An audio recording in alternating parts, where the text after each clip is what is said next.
Hello, welcome to Undisputed Boxing. We're back to talk Devin Haney versus Jorge Linares.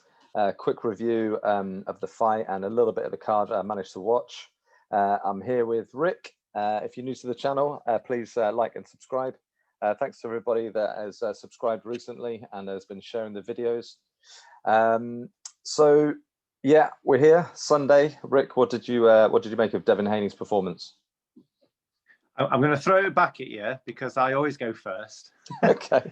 I have to hold my hands up. I only saw the extended highlights, so you can give us probably a better all-round view. So you go first. Okay. So I was, for the first 9 rounds, really super impressed, and you could tell. I mean, a lot of the talk leading up to the fight was, Devin Haney really needs to put on a performance. He needs to put on a clinic, or he needs to really kind of knock Linares out to really kind of send a statement to the lightweight division and messages to Teofimo Lopez and Tank and Ryan Garcia, and really demand that kind of unification fight. And I think you could tell Haney kind of had that in his mind as well, like the way he sort of approached the fight, because he really kind of fought against his strengths. He was kind of in the pocket, he was trading, especially as the fight was wearing on. You could tell that he really wanted to make a statement and try and get him out of there. But I was super impressed. Those first 9 rounds, I don't think I gave Linares 1 round. I think you could maybe say round 4 or 5, I think it was, where Haney kind of took a round off and Linares caught him. And Linares, to be fair, at 35 still looks very sharp and is still a very good operator. But Haney's ability to zip in and out of range, he was making Linares miss like really badly, and it was looking almost kind of Mayweather-esque, the way he just kind of making him miss, rolling out, using angles. His jab was, right on point. I think out of all of the lightweight kings, I think he's probably got the better jab. Great, combinations. He was catching him with the right hand and hooks.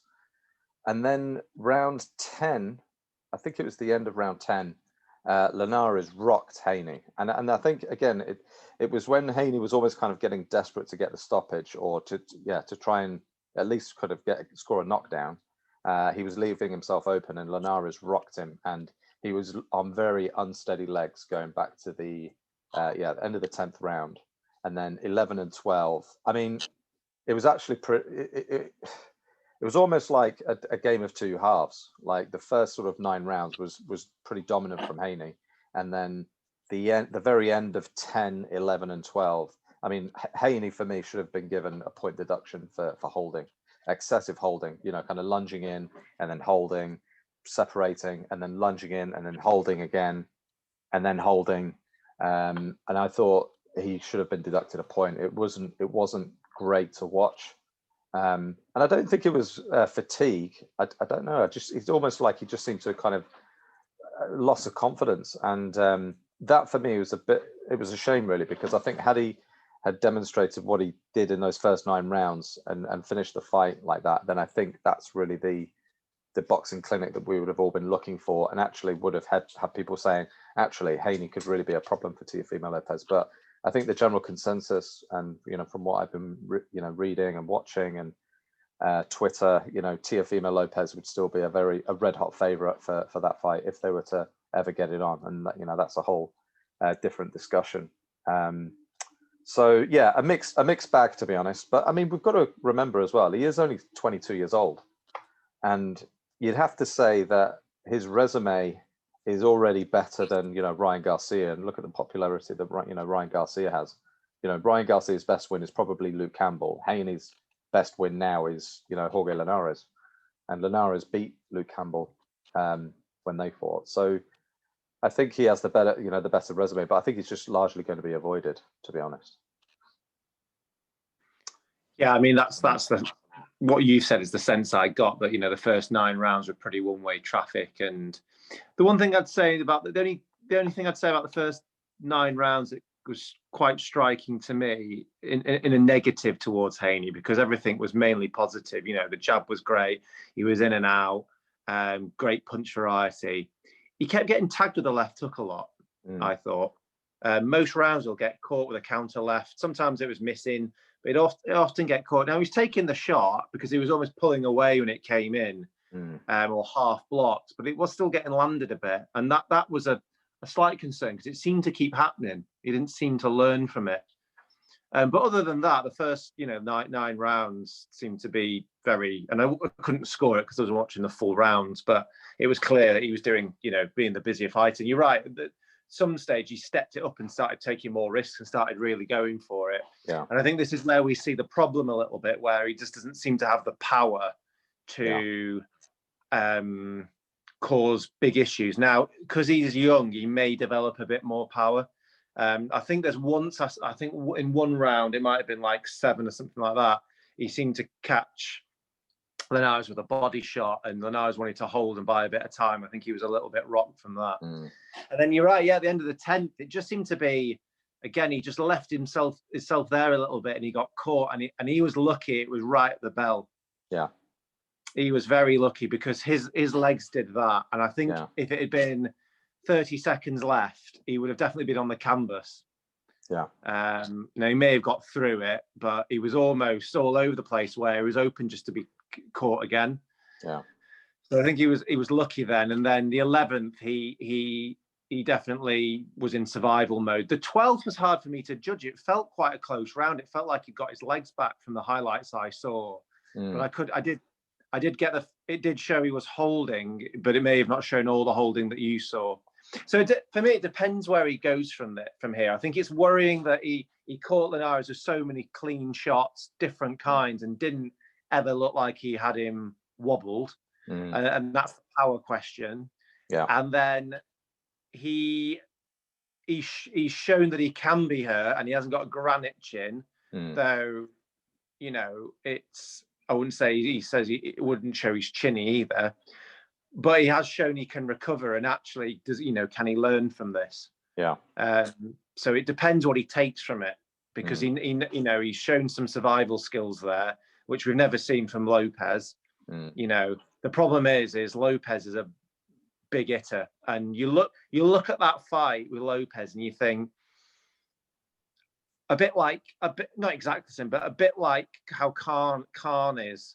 He could be winning 7 rounds and get clocked and then get finished. Yeah. That's the gamble, and that's why Mayweather was so good. And there's bits of Mayweather in him, you can see it, but Mayweather did get caught a few times in fights and got caught less, I think, as he got older.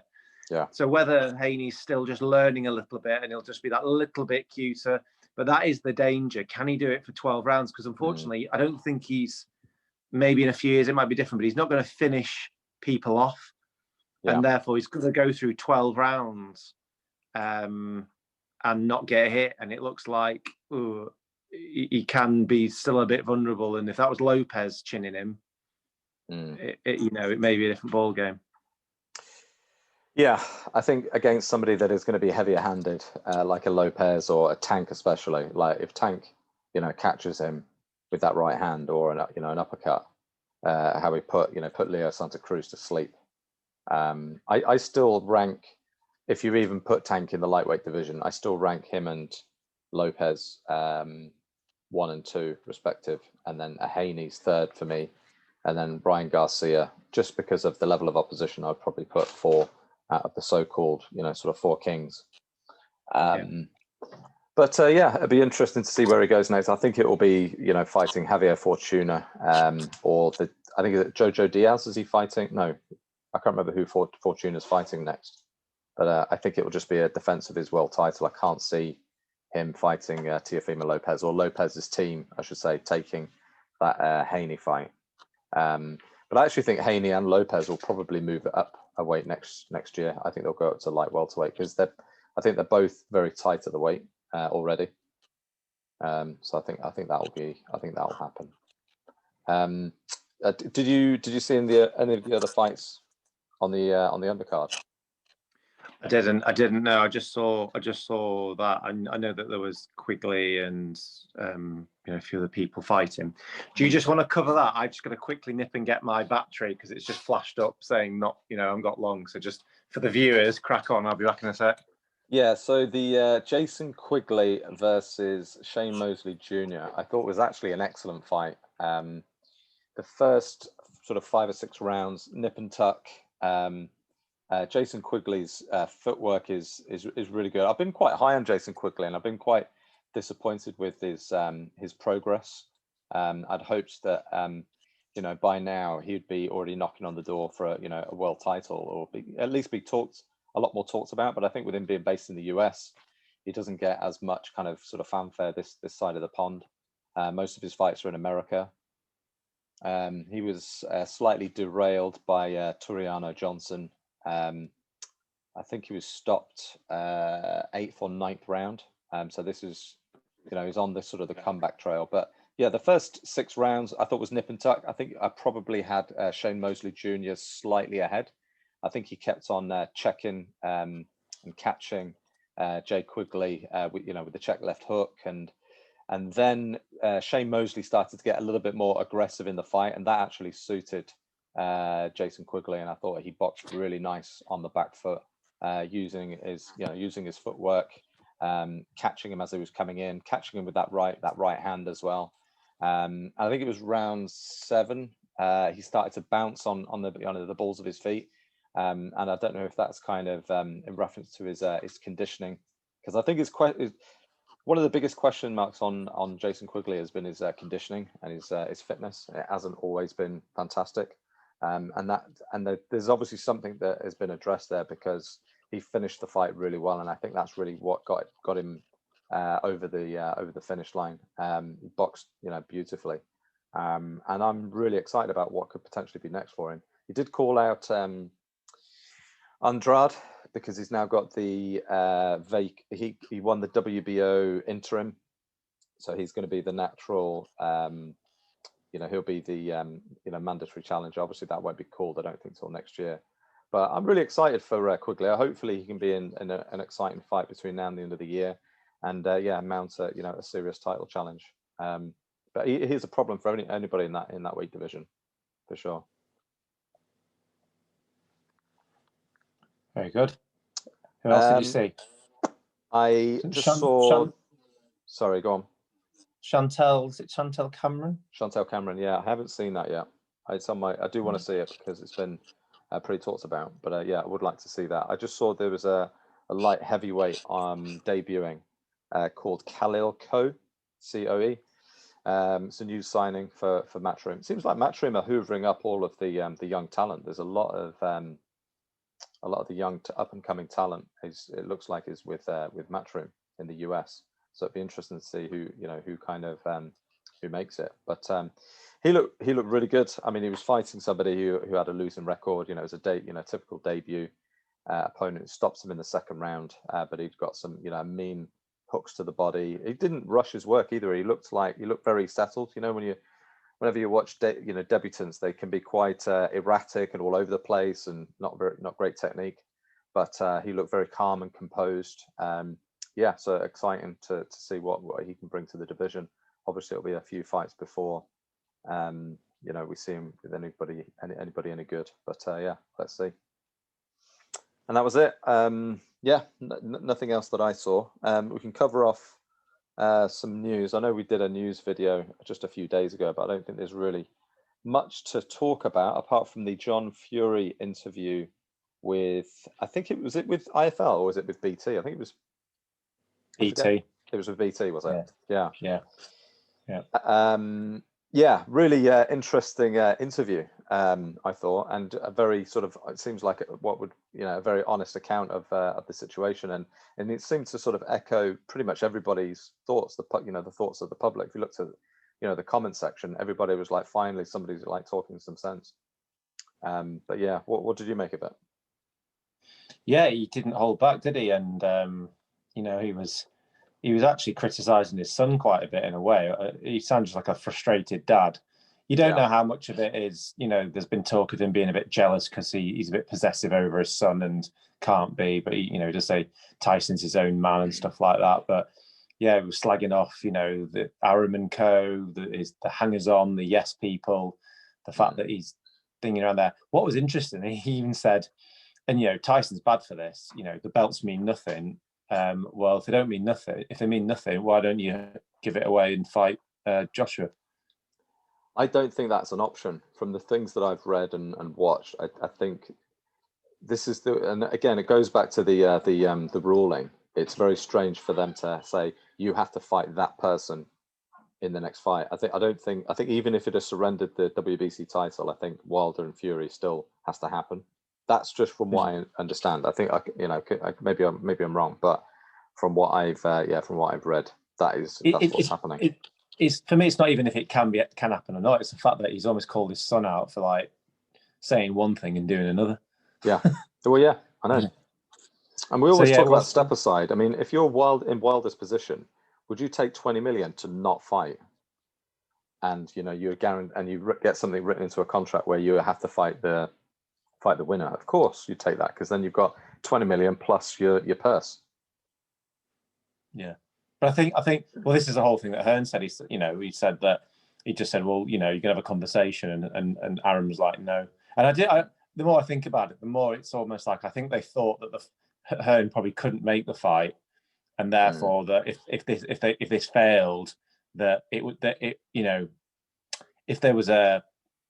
they lost it and they had to fight Wilder, a lot of this would have been they wouldn't have been in the situation they were just about to sign the fight. I think they thought it would have been like, Hearn can't, they weren't really about to pending to sign anything.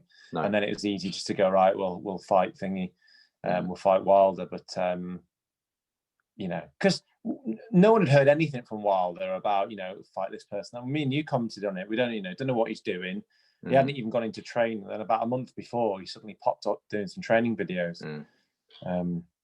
I think people are getting a bit too high about these training videos. I always find it 100%. Strange when, they're like, oh, he's looking, but he's doing this, he's doing that. It's like, yeah, but it's like, it's easy doing it when no one's hitting you back. Yeah, it's like there's a famous saying. I can't remember who coined the phrase, but everybody is champion of the pads, or everybody's champion against the pads, or something words to that effect, which is very true. I mean, you could even me and you could, work on pads for a few weeks, and you could look pretty good. Like, actually, not too bad. I've got some skills. Not sure about that. I tell you what, I'm not sure about I'm just not sure about this link up with Malik Scott. I mean, if you're looking to make a big comeback, you want to hire the best of the best trainer you can get. I mean, I don't know Malik Scott's credentials as a trainer. Obviously, we know he's fought at heavyweight. He's former world title challenger, but who's he been training? You think you just get the best of the best. Just load up your coaching team, get the best of the best. He was he turned into more of a sparring partner, didn't he, in the end? And whether he's got into training through that. But the only thing that could have happened is that Wilder took a bit of time off after February, and then from last summer he's just been training and working on stuff, and then that might be a bit different. If it comes around to the fight and for a year he's been training and actually sparring, then that's probably enough time to kind of get more tricks in you and be conditioned for something. Because I do expect it to be tricky. I think we spoke about this last time. This guy knows what's coming this time. I think he was a bit shocked, and I'm not saying the result will change, but I'll be surprised if he doesn't. I think he might hear the final bell and might get beat on points, or he'll last longer. I'll be surprised if it's as dominant. I'll be surprised if it's as dominant. Yeah. But I tell you, I mean, I've watched the second fight. I've watched it maybe 3 or 4 times. Like the fight, even though Tyson Fury, the narrative is, anybody coming away from it is that Tyson Fury won convincingly, ran straight through him. But the fight overall, it was very low output. Like there wasn't that many punches thrown. And Fury was given deducted a point in the 5th for consistent holding and leaning on Wilder. And I think that was part of the game plan, is to try and lean on him, wear him out. There was a lot of like kind of dirty tactics. I'm not not taking anything away from Fury. Obviously, it was a great performance, but and Wilder he didn't throw any. I think it was the 5th or the 6th round.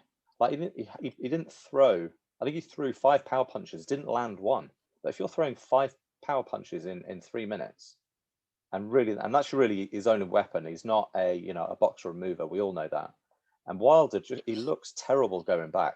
I mean, I know we've spoken about this to the cows come home, but Wilder on the back foot, he just doesn't have any kind of back foot game.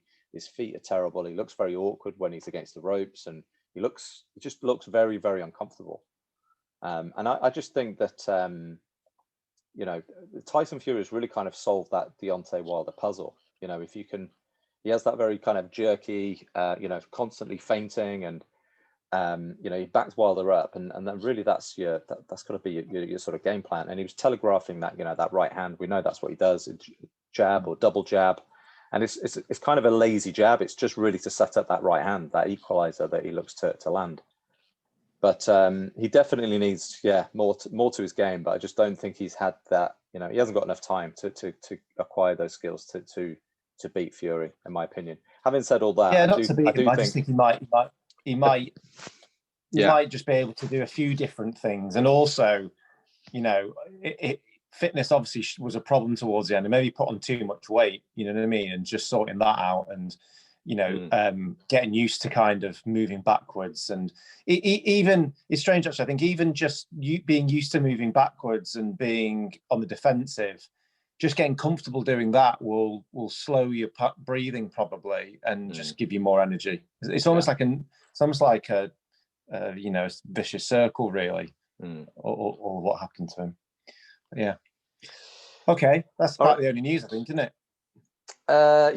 Just something I wanted to cover off. I thought it was quite interesting, but let's wrap this one up. So next we're going to do preview. Daniel Dubois makes his comeback against Bogdan Dinu, WBA regular or interim title, whatever it is. And then we're going to do so we'll do that, and then we'll do another video on a fantasy card, which I think will kind of spark some debate. But thanks again to everybody for listening.